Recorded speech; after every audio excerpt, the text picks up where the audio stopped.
મોડાસાના મુખ્ય 4 રસ્તાથી જૂની નગરપાલિકા સુધી આવેલા 89 ગલ્લાઓને નવા ફાળવેલ જમીન પર બનાવેલા દુકાનોમાં સ્થળાંતર કરવા માટે મોડાસા નગરપાલિકા દ્વારા 70 દુકાનોને નોટિસ આપવામાં આવી છે। મોડાસા નગરપાલિકાની ચીફ ઓફિસર ભદ્રેશ પટેલે મીડિયાને જણાવ્યું હતું કે મોડાસાના 4 રસ્તાથી મુખ્ય બજારમાં 89 ગલ્લા કેબિન જે માર્ક કેબિન એસોસિએશન તરીકે ઓળખાતા 89 કેબિન ધારકોમાંથી 70 કેબિન ધારકોને નવી ફાળવેલ કેબિનોમાં શિફ્ટ કરવા નોટિસો આપવામાં આવી હતી, પણ નગરપાલિકા દ્વારા આપેલ સમય મર્યાદામાં કેબિન ધારકો કેબિન નહીં હટાવે તો કાર્યવાહી કરાશે। તેમજ કેબિન ધારકો કેબિન સમય મર્યાદામાં શિફ્ટ કરી નગરપાલિકાને સહકાર આપે તેવી મોડાસા નગરપાલિકાના ચીફ ઓફિસરે જણાવ્યું હતું। જે કેસ નિવૃત્તિ સાથે મયુર પોકાર માલપુર। મોડાસા નગરપાલિકા દ્વારા હાલ મોડાસા 4 રસ્તાથી જે જૂની નગરપાલિકાના વિસ્તારની અંદર 89 કેબિનો જે નહેરુ માર્ક કેબિન એસોસિએશન તરીકે ઓળખાય છે, જેની મંજૂરી મોડાસા નગરપાલિકા દ્વારા જાન્યુઆરી 2024 ની અંદર બાંધકામ કરવા માટેની આપવામાં આવેલ હતી।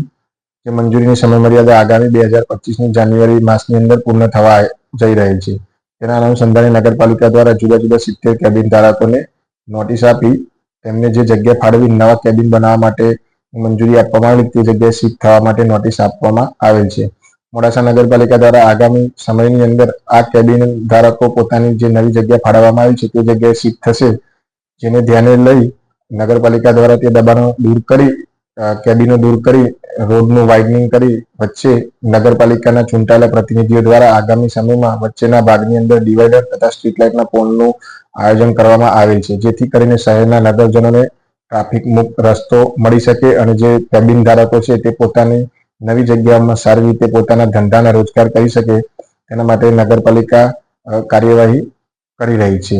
તો હું તમામ દુકાનદારો અને કેબિન ધારકોને નમ્ર અપીલ કરું છું કે જો પોતાના કેબિનો જે જગ્યાએ ફાળવાયેલા છે તે બની ગયેલ હોય તો વહેલી તકે પોતાનો સામાન શિફ્ટ કરે, જેથી કરીને નગરપાલિકા પણ સમયસર તેમના કેબિનો હટાવી શહેરના નગરજનોને ટ્રાફિક મુક્ત રસ્તો આપી શકે।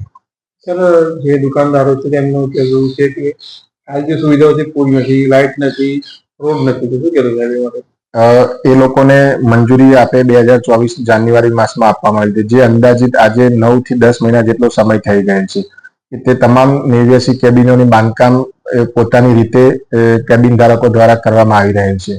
તેમના આંતરિક નાના મોટા વિવાદોના કારણે અમે જે છેલ્લા 2 માસથી કામ જોઈ રહ્યા છે તે ઘણું ધીમે થઈ રહ્યું છે, તો તે પોતાના એસોસિએશન વતી પોતે રજૂઆત કરી બિલ્ડર પાસે ઝડપી કામ કરાવે જેથી કરીને આ કામગીરી ઝડપથી થઈ શકે। તેમને જે કંઈ જરૂરિયાત હશે તે માટે નગરપાલિકા દ્વારા જીવીની અંદર પણ ઝડપથી તેમને લાઇટ કનેક્શન મળે તે માટે વાત કરવામાં આવેલ છે। આમ નગરપાલિકા પોતાના તરફથી અને શહેરના નાગરિકોના હિતમાં ઝડપથી ટ્રાફિકની સમસ્યાનું નિવારણ થાય તે માટે સતત પ્રયત્નશીલ છે।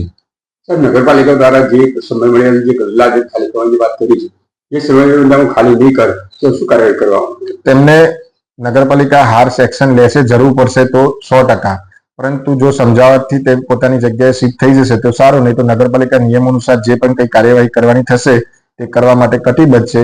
જો તેમને સમયસર નહીં કરે તો નગરપાલિકા તેમના કેબિનો ઉઠાવશે તો તેમના ધંધાના રોજગાર ઉપર અસર થશે અને તેમના આર્થિક સમસ્યા ઊભી થશે। એટલા માટે નગરપાલિકા તેમને નમ્ર અરજ કરે છે અને વિનંતી પણ કરે છે। જો નહીં સમય મર્યાદાની અંદર કરશે તો નગરપાલિકા જે નિયમ અનુસાર એમને કાર્યવાહી કરવાની થતી હશે એ કરીશું, પણ એક શહેરના હિતમાં એક અમે નગરપાલિકા પણ એમને સાથ સહકાર આપે છે અને એ લોકો પણ સાથ સહકાર આપશે તો સારું રહેશે।